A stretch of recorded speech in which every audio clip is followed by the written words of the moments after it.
వీళ్ళిద్దరూ అక్కడ చూసినట్లయితే భర్త నిర్దోషి, భార్య దోషి, తప్పు చేసింది కాబట్టి. ఈమె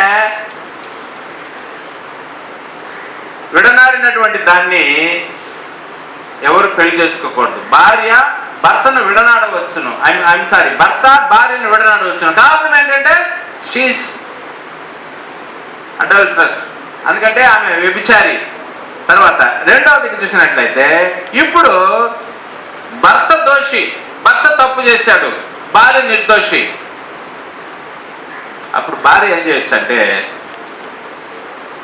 శక్తి ఉంటే, నాకు పరలోకం కావాలనుకుంటే, నా బిడ్డల్ని నేనే పోషించుకోగలను, నా కూడు నేను సంపాదించుకోగలను, కానీ ఇట్లాంటి అక్రమ సంబంధం కలిగినటువంటి వీడితో కాపురం చేసి నేను నరకానికి పోయేదానికంటే నేను భిక్షమెత్తైనా నేను నా భార్య నన్ను నా పిల్లల్ని నేను కాపాడుకోగలను, కానీ కేవలం కూటు కోసం గుడ్డ కోసం నిరంతరం తప్పు చేస్తున్నటువంటి నా భర్తతో, మారు మనసు పొందినటువంటి నా భర్తతో నా కాపురం వద్దు. ఎందుకంటే ఇతరులతో, ఇట్లాంటి వాటితో నేను సంబంధం కలిగి ఉంటే నేను కూడా వ్యభిచారణ అవుతాను అని భార్య తీర్మానం చేసుకొని ఆడికి విడాకులు ఇచ్చేయచ్చు. పోరా, నువ్వు లేకపోతే నేను బతకలేనా, పో దాంతో పోయి సావు అని చెప్పేసి వచ్చేయచ్చు. అంతేగాని మనస్సాక్షిని చంపుకొని దినదినము పాపం చేసేదానికంటే ఒకసారి తెగదంపులు చేసుకొని మారు మనసు పొందనటువంటి భర్తకి విడాకులు ఇచ్చేయచ్చు. ఇది బైబిల్ చెప్తున్నటువంటి బోధ. ఓకే, అర్థమవుతుందా నేను చెప్పేది? ఓకే. తర్వాత ఇక్కడ గమనించినట్లయితే అప్పుడు విడనాడబడిన నిర్దోషి మరో పెళ్లి చేసుకోవచ్చు. తప్పు చేయనటువంటి భర్త లేక తప్పు చేయనటువంటి భార్య, వాళ్ళిద్దరు నిర్దోషులు. అందువల్ల నా భార్య తప్పు చేసిందని కాలమంతా నా బతుకుని నేను పాడు చేసుకోవడానికి నేనేం అంత అజ్ఞాన్ని కాదు కదా, పోతే పోని, నేను బ్రతకాలి. అందుకని ఆయన ఏం చేస్తున్నాడంటే ఇంకొక అమ్మాయిని పెళ్లి చేసుకుంటున్నాడు. భార్య ఇంకొకటి తెలిపోయింది. ఈమె ఇంకొక అబ్బాయిని పెళ్లి చేసుకుంటుంది. కారణం ఏంటంటే తన భర్త వ్యభిచారి విడిచిపెట్టేశాడు. ఈ కారణమును తప్ప వేరే ఏ కారణమును బట్టి పెళ్లి చేసుకున్నవాడు లేక విడనాడని దాన్ని పెళ్లి చేసుకున్నవాడు వ్యభిచారిని అవుతున్నాడు అని యేసు ప్రభు చెప్పాడు. మళ్ళీ ఇంకోసారి మత్తయి సువార్త 19వ అధ్యాయం చదవండి. దీని విషయమై ఇంకాస్త క్లారిటీ రావడానికి మత్తయి సువార్త 19వ అధ్యాయము 9వ వచనాన్ని ఈ సమయంలో ఒకసారి చదవాలని కోరుచున్నా. మరియు వ్యభిచారము నిమిత్తమే తప్ప, అదిగో గమనించండి, మరియు వ్యభిచారము నిమిత్తమే తప్ప తన భార్యను విడనాడి మరి ఒకతను పెళ్లి చేసుకుని వాడు వ్యభిచారం చేయుచున్నాడని విడనాడబడిన దానిని పెళ్లి చేసుకుని వాడు వ్యభిచారం చేయుచున్నాడని మీతో చెప్పుచున్నాను. అంటే భార్య వ్యభిచారం చేత భార్యను విడనాడి పెళ్లి చేసుకోవచ్చు. ఓకే, లేకపోతే వేరే కారణాన్ని బట్టి రెండో పెళ్లి చేసుకోకూడదు. తర్వాత ఇప్పుడు ఇంకొక చార్ట్ గమనించినట్లయితే ఇప్పుడు వీళ్ళిద్దరు దోషులే. వీళ్ళిద్దరు ఒకటేమో భార్యని వ్యభిచారాన్ని బట్టి వదిలిపెట్టేశాడు, ఇంకొక ఆమె భార్య తన భర్త వ్యభిచారుడు కాబట్టి వదిలేసింది. అయితే వీళ్ళిద్దరి సంగతి ఏంటి? భార్య వదిలేసిన దోషి అయిన భర్త సంగతి, లేక భర్త వదిలేసిన దోషి అయిన భార్య సంగతి ఏంటంటే వాళ్ళని ఎవ్వరూ పెళ్లి చేసుకోకూడదు. ఎవరైనా పెళ్లి చేసుకుంటే వాళ్ళు వ్యభిచారులు అవుతున్నారు. ఎందుకంటే విడిచిపెట్టిన దాన్ని, పరిత్యజించిన దాన్ని, విడనాడినటువంటి దాన్ని అది పాపి, వాడు పాపి. అందువలన ఆ పాపుల్ని వేరెవరు పెళ్లి చేసుకోకూడదు. మరి ఎట్లాయా వాళ్ళ సంగతి? ఇంకో వాళ్ళకి నరకమేనా అని అంటే లేదు. వాళ్ళు పెళ్లి చేసుకోకూడదు ఏమో, కానీ వాళ్ళు ఒకవేళ చేసిన తప్పుకి దేవుణ్ణి క్షమాపణ కోరి, అయ్యా నన్ను క్షమించు, నన్ను నా పాపాలని మన్నించు అని దేవుడితో మొరపెట్టుకుంటే దేవుడు వారిని క్షమిస్తాడు. వారికి పరలోకాన్ని ఆ క్షమించిన దగ్గర నుండి వాళ్ళు ఒంటిగానే బతకాలి. మళ్ళీ పెళ్లి అనే ఊసెత్తకూడదు. వాళ్ళు ఒంటిగానే జీవితాంతము ఒంటరిగానే బ్రతకాలి. అప్పుడు దేవుడు వారిని క్షమించి వారికి పరలోకం ఇవ్వచ్చేమో. అయితే వారు మరలా, అయ్యా నేను ఇంకెప్పుడు నేను విడిచిపెట్టి విడాకులు ఇచ్చేసిన తర్వాత నేను ఎప్పుడు తప్పు చేయను, మరలా నేను నా భర్త దగ్గరికి పోతానని అంటే ఆ భర్త చేర్చుకోడు. విడనాడబడిన దాన్ని మరలా చేర్చుకోకూడదు అని చెప్పి దేవుని యొక్క వాక్యము బోధిస్తూ ఉన్నది అన్నమాట. కనుక ఇది ప్రభు అయినటువంటి యేసుక్రీస్తు వివాహమును గురించి బోధించినటువంటి విషయం. ఓకే, ఆల్రెడీ మనము మరణాన్ని గురించి చెప్పాం. మనము ఇప్పుడు 5వదిగా చూడబోయేటటువంటి పాయింట్ ఏంటంటే, సరే యేసు ప్రభు అపోస్తులైనటువంటి పౌలు ఏం చెప్పాడు వివాహాన్ని గురించి, విడాకుల గురించి పౌలు ఏం చెప్పాడని చూసినట్లయితే, పౌలు చెప్తున్నాడు పెళ్లి కాని వారికి ఏం చెప్పాడు. మనం పోయిన వారం కూడా విన్నాం. పెళ్లి కాని వారికి ఏమంటున్నాడంటే, నా వలే ఉండండి, స్త్రీని ముట్టుకోవద్దండి. ఎందుకంటే ఆ కాల పరిస్థితులను బట్టి మీరు ఏ స్థితిలో ఉన్నారో ఆ స్థితిలో ఉండడం మంచిది. నువ్వు ఒంటరిగా ఉన్నావా అట్టే ఉండు, పెళ్లి చేసుకున్నావా అట్టే ఉండు, నువ్వు విధవరాలై ఉన్నావా అట్టే ఉండు. ఇప్పుడుండే పరిస్థితులను బట్టి పౌలు అన్నాడు, పౌలున్న కాల పరిస్థితులను బట్టి మీరు ఎలాగ ఉన్నారో అలాగే ఉండండి, కానీ ఇంకొక సంబంధాలని ఆ పరిస్థితుల్లో మీరు ఏర్పాటు చేసుకొని ఇబ్బందులు పాలవద్దని చెప్పాడు జనరల్గా. అది నా అభిప్రాయం అన్నాడు.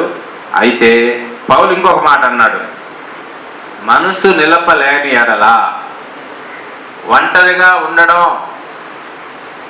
ఏకాకిగా ఉండడం, పెళ్లి లేకుండా ఉండడం నా వల్ల కావడం లేదు అని అంటే, అప్పుడు అన్నాడు మీరు కామతప్తులొకటి కంటే పెళ్లి చేసుకునుట మీకు మేలు అని దేవుడు చెప్తూ ఉన్నాడు అనమాట. పౌలు ద్వారా దేవుడు చెప్తున్నాడు. ఇది పెళ్లి అయినటువంటి వారికి. అయితే పెళ్లి కాని వారికి దేవుడు ఏం చెప్తున్నాడు, పెళ్లి కాని వారికి ఇప్పుడు చెప్పాడు. అయితే పెళ్లి అయిన వారికి పౌలు ఏం చెప్తున్నాడో చూస్తాం. పెళ్లి అయిన వారికి దేవుడు ఏం చెప్తున్నా అంటే, భార్య భర్తను ఎడబాయకూడదు ఎట్టి పరిస్థితుల్లో. ఒకవేళ నువ్వు ఎడబాసేటట్టుగా ఉంటే పెళ్లి చేసుకోవద్దు. నువ్వు పెళ్లి చేసుకున్నావు కాబట్టి ఎడబాయొద్దు, పరిత్యజింపకూడదు, అంటే డైవర్స్ ఇవ్వకూడదు, సమాధానంగా ఉండాలి. అలాగే భర్త భార్యను ఎడబాయకూడదు, పరిత్యజింపకూడదు, సమాధానంగా ఉండాలి. ఒకవేళ ఎడబాయగలిగినట్లయితే ప్రార్థన చేయడానికి మీకు అభ్యంతర కారణంగా ఉండకూడదని ఇద్దరి సమ్మతి చొప్పున మీరు కొంతకాలం ఎడబాయవచ్చు. మనసు నిలుపుకొనలేకపోయిన ఎడల ఏం చేయొచ్చంట, మీరు కలుసుకొనవచ్చు. దేవుని యొక్క వాక్యం చెప్తుంది. కనుక పౌలు ఏమంటున్నాడు, పెళ్ళైనటువంటి వారికి ఏం చెప్తున్నాడంటే ఎడబాయకూడదు అనేటటువంటిది పౌలు వాక్యం ద్వారా తెలియజేసేది. అయితే అవిశ్వాసి అయినటువంటి భర్త లేక అవిశ్వాసి అయినటువంటి భార్య ఉండే వాళ్ళకి దేవుని యొక్క వాక్యం పౌలు ఏం చెప్తున్నాడో చూద్దాం. అవిశ్వాసి అయిన భార్య లేకపోతే అవిశ్వాసి అయిన భర్త ఉన్నాడు అనుకో, ఆడికి దేవుడంటే భయం లేదు, దేవుడంటే భక్తి లేదు. ఆడు ఎప్పుడు చర్చికి రాదు, ఆమె ఎప్పుడు చర్చికి రాదు, దేవుని ఊసే ఉండదు తన జీవితంలో. మరి అట్లాంటి వారి విషయంలో ఏం చేయాలా అని పౌలుని అడిగారు కొరింథీయులు. పౌలుని అడిగితే పౌలు ఏమని చెప్తున్నాడో, కొరింథీయులకు రాసిన పత్రిక మొదటి పత్రిక 7వ అధ్యాయము 12వ వచనం నుండి 15వ వచనం వరకు మనము చదువుదాం. ఏ సహోదరునికైనాను అవిశ్వాసురాలైన భార్య ఉండి ఆమె అతనితో కాపురము చేయ నిష్టపడని ఎడల అతడు ఆమెను ఇష్టపడిన ఎడల అతడు ఆమెను పరిత్యజింపకూడదు. అంటే అవిశ్వాసైన భర్త ఉంటే అతనికి డైవర్స్ ఇవ్వకూడదు అని చెప్తా ఉన్నది. అలాగే ఏ స్త్రీకైనా అవిశ్వాసి అయిన భర్త ఉండిన ఎడల ఆమెతో కాపురము చేయ నిష్ట పడిన ఎడల ఆమె అతనిని పరిత్యజింపకూడదు. అంటే దాని అర్థం ఏంటంటే అవిశ్వాసి అయిన భర్త ఉన్నా లేక అవిశ్వాసి అయిన భార్య ఉన్నా వాళ్ళతో కాపురము చేయాలి, కానీ విడనాడకూడదు. ఎందుకనంటే పేతురు 3:1 వచనం ప్రకారంగా, ఓ భార్య, నీవు నీ మంచి ప్రవర్తనను బట్టి వాక్యం లేకుండానే అవిశ్వాసి అయినటువంటి భర్తని లేక అవిశ్వాసి అయినటువంటి భార్యని రాబట్టుకొనవచ్చును, మార్చుకొనవచ్చును, సత్యము యొద్దకు నడిపించుకొనవచ్చును. అంతేకాని ఆ కారణమును బట్టి దేవుడు జతపరచబడినటువంటి ఈ యొక్క పెళ్లి సంబంధాన్ని అపవిత్రపరచొద్దండి, ఈ పెళ్లి సంబంధాన్ని పగలగొట్టుకోవద్దండి అని దేవుడు చెప్తున్నాడు వాక్యం ద్వారా. ఇంకా ఏం చెప్తున్నాడు ఇక్కడ కూడా 14వ వచనంలో అవిశ్వాసి అయినటువంటి భర్తకి అవిశ్వాసి అయిన భార్యకి ఏం చెప్తున్నాడు 14వ వచనంలో చూడండి.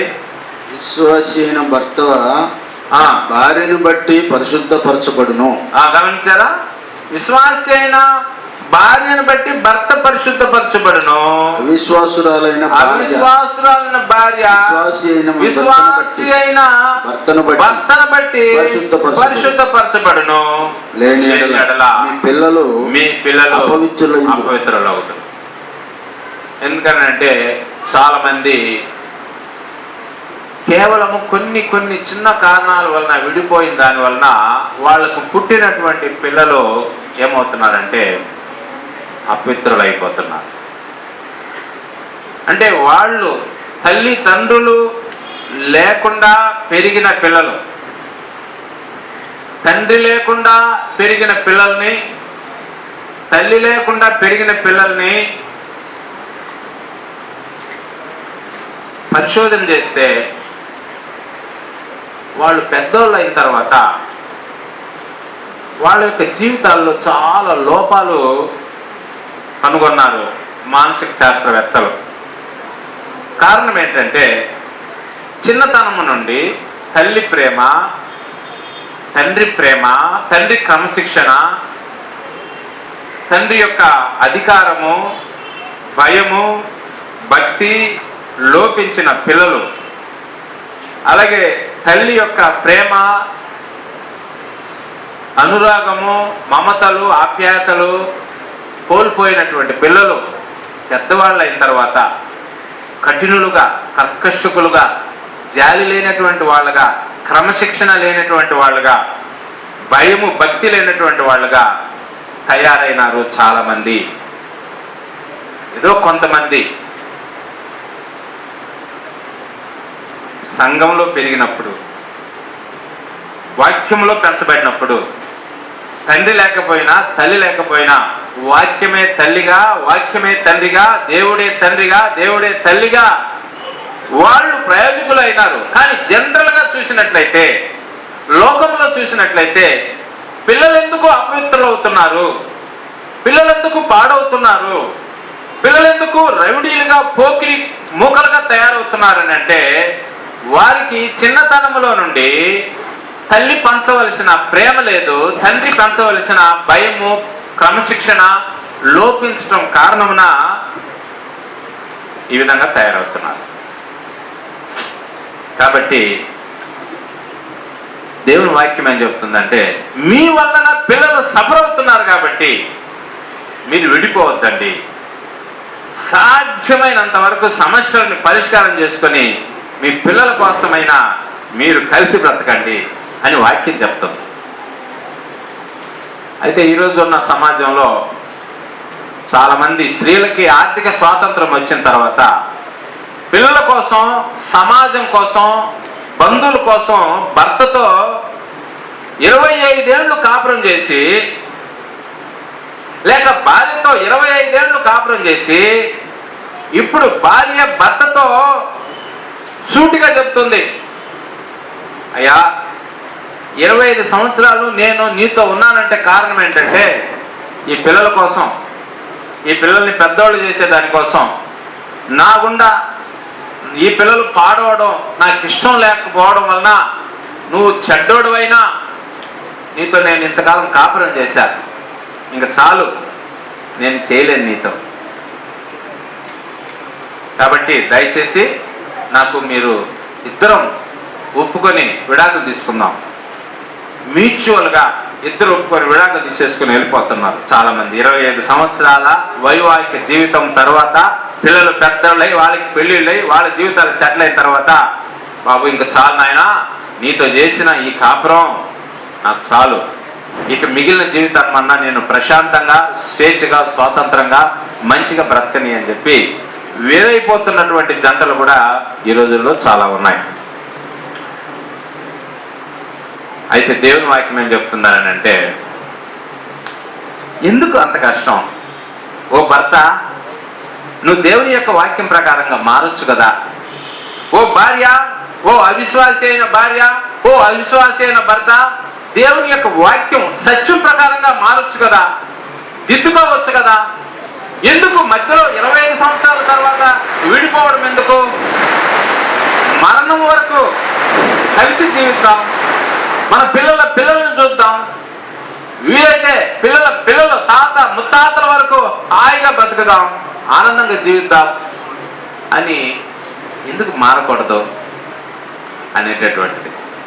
కాబట్టి పౌలు చెప్తున్నాడు, అవిశ్వాసి అయిన భార్య లేక భర్త ఉంటే కాపురం చేయండి.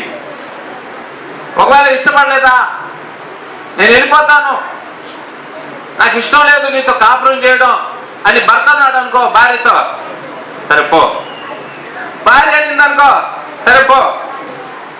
అంత మాత్రాన నేను ఇంకొకరిని పెళ్లి చేసుకుంటాను, ఇంకొక ఆమెని పెళ్లి చేసుకుంటాను అని కాదు. నేను ఒంటరిగానే ఉంటా. నువ్వు ఏ రోజు మారు మనసు పొందొస్తావో, ఏ రోజు నువ్వు తప్పు తెలుసుకుంటావో అప్పటిదాకా నేను కాసుకొనే ఉంటా నీ కోసం. పరిత్యాగ పత్రిక నేను రాసివ్వను, విడాకులు నేను ఇవ్వను. I will wait till you come back with repentance అని చెప్పి ఆ అవిశ్వాసి అయినటువంటి భర్త పట్ల లేక అవిశ్వాసి అయినటువంటి భార్య పట్ల వెయిట్ చేయాలి. కాబట్టి నిర్బంధం లేదు, నేను వెళ్ళిపోతానంటే పోయా పోనీ, ఏం చేస్తాం.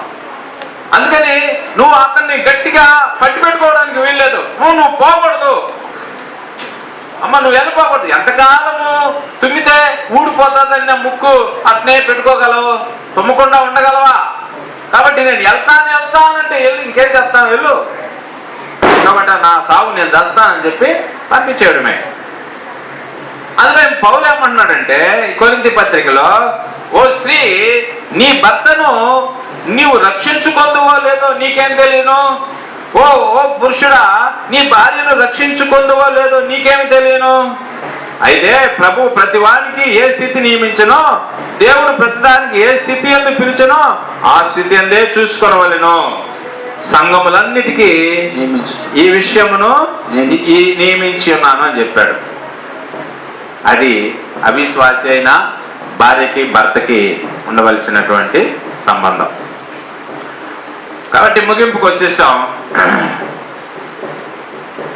ఈ భార్య భర్తల అద్భుతమైన ఈ సంబంధం కాపాడుకుందాం. ఈ భార్య భర్తల సంబంధానికి పునాది ప్రేమ, నమ్మకం. నా భార్యని నేను నమ్ముతా, నా భర్తని నేను నమ్ముతా, నా భార్యని నేను ప్రేమిస్తా, నా భర్తని నేను ప్రేమిస్తా. ఎంతవరకు నమ్ముతానంటే ఆ దేవుడి తర్వాత నువ్వే, ఆ దేవుడి తర్వాత నువ్వే అని భార్యాభర్తలు ఇద్దరు ఒకరినొకరు అంత పిచ్చిగా నమ్మేటట్టుగా బ్రతకాలి. అలాగే దేవుడి తర్వాత నేను నిన్నే ప్రేమిస్తున్నా ఆ దేవుడి తర్వాత నేను నిన్నే ప్రేమిస్తున్నానని భార్య భర్తలు ఇద్దరూ కలిసి ఉన్నట్లయితే ఆ పవిత్రమైనటువంటి ఆ బాంధవ్యాన్ని, ఆ సంబంధాన్ని గౌరవించి కాపాడుకోవచ్చు. ఎట్టి పరిస్థితుల్లో ఎడబాయకూడదు. సమస్యలు రావచ్చు, చిక్కులు రావచ్చు, అయినా పెద్ద హృదయాన్ని కలిగి ప్రేమించి క్షమించి ఆ సమస్యల్ని దేవుని లేఖనాల ప్రకారంగా పరిష్కారం చేసుకొని సాగిపోవాలి, కానీ విడిపోకూడదు అని దేవుని యొక్క వాక్యం బోధిస్తుంది. ఎందుకంటే ఆఖరిగా అదే కొరింథీ పత్రికలో ఏమంటున్నాడంటే, దేవుడు మనలను సమాధానముగా ఉండుటకు పిలిచెను అని చెప్పి దేవుడు తెలియజేస్తున్నాడు. 15వ అధ్యాయంలో సమాధానం ఉండుటకు దేవుడు మనలను పిలుచున్నాడు. కనుక ఈరోజు భార్యాభర్తల సంబంధాల్లో సమాధానం లేకపోతే సమాధానము స్థాపించడానికి ప్రయత్నం చేస్తాం. గొడవలు ఉన్నట్లయితే గొడవల్ని పరిష్కారం చేసుకుందాం. ఒకవేళ లేఖనాలకి విరుద్ధంగా ఈ యొక్క భార్యాభర్తల సంబంధాన్ని అపవిత్రపరిచేటటువంటి విధానంలో ఉంటే అలాంటి వారిని హెచ్చరించి బుద్ధి చెప్పి మారు మనసు పొంది నియమం ప్రకారంగా బ్రతకడానికి ప్రోత్సహిద్దాం, ప్రేరేపిస్తాం. ఇక అలాంటి మారు మనసు పొందే అవకాశము లేదు అని అనుకుంటే ఆ పాపాన్ని విడిచి తొలగిపోదాం, దూరంగా ఉందాం. భార్యాభర్తల యొక్క ఆలుమొగుల యొక్క ఈ అన్యోన్యమైనటువంటి దాంపత్య సంబంధాన్ని గౌరవించి కాపాడుకుంటూ ముందుకు సాగిపోవాలని కోరుకుంటూ ఈ భార్యాభర్తల సంబంధం దాదాపు 5 కోణాల్లో 5 పాఠాలు విన్నాం. ఈ యొక్క పాఠాల వలన మన సంఘంలో ఉన్నటువంటి భార్యాభర్తల మధ్య ఉన్న సంబంధం పటిష్టంగా, దృఢంగా అది మారాలని నేను మనసారా కోరుకుంటూ శ్రద్ధగా విన్నందుకు నా వందనాలు తెలియజేసుకుంటూ ఈ పాఠాన్ని ముగిస్తున్నాను. సెలవు.